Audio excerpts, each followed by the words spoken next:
मैं आज के इस अवसर पर और भी बहुत सारी बात कह सकता हूं, लेकिन आप अंदाज लगा लो गुना और अशोकनगर से हम अगर कोई बात कर रहे हैं, किसी को 13 महीने का टाइम मिला था, बड़ी बड़ी बात करेंगे, बहुत सारी बात करेंगे, लेकिन उनने गुना अशोकनगर की तरफ ध्यान नहीं दिया। हमारे तो 90 दिन भी पूरे नहीं हुए, आपको विश्वविद्यालय दिया कि नहीं दिया इसी गुना अशोकनगर के लिए? ये युवाओं को कितनी बड़ी सौगात दी है।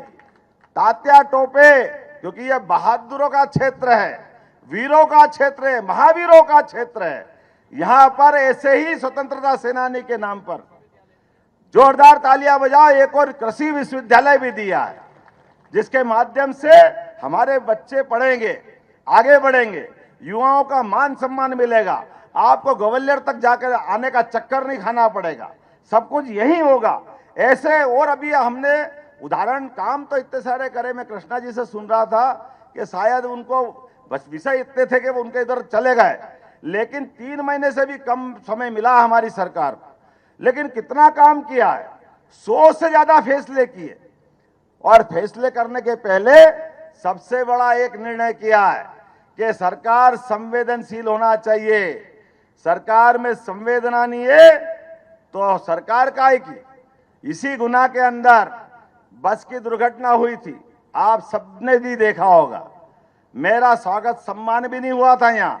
हमने कहा स्वागत सम्मान बाद में, पहले जो भी इसमें इन्वॉल्व होंगे तो नीचे से लेके ऊपर तक को भी हटाने का निर्णय इस गुना की धरती पे करके एहसास कराया था कि जहां गलत होगा सरकार कोई भी कड़ा कदम उठाने के लिए बाल बराबर भी पीछे नहीं हटेगी। ये हमारी सरकार है। इस सरकार में गरीबों का मान सम्मान होना चाहिए। आपके पास के जिले में एक ड्राइवर साहब, अब ड्राइवर से बात करोगे बेचारे तो वो जो जानता वैसी बात करेगा। एक बड़े अधिकारी थे, बड़े आईएएस थे, अपने ढंग से बोलने लगे। उन्होंने कहा, ड्राइवर ने कोई बात कही तो उससे कहा तेरी औकात क्या है? आजकल तो मीडिया का जमाना है, बात घूमते घामते हमारे पास आ गई।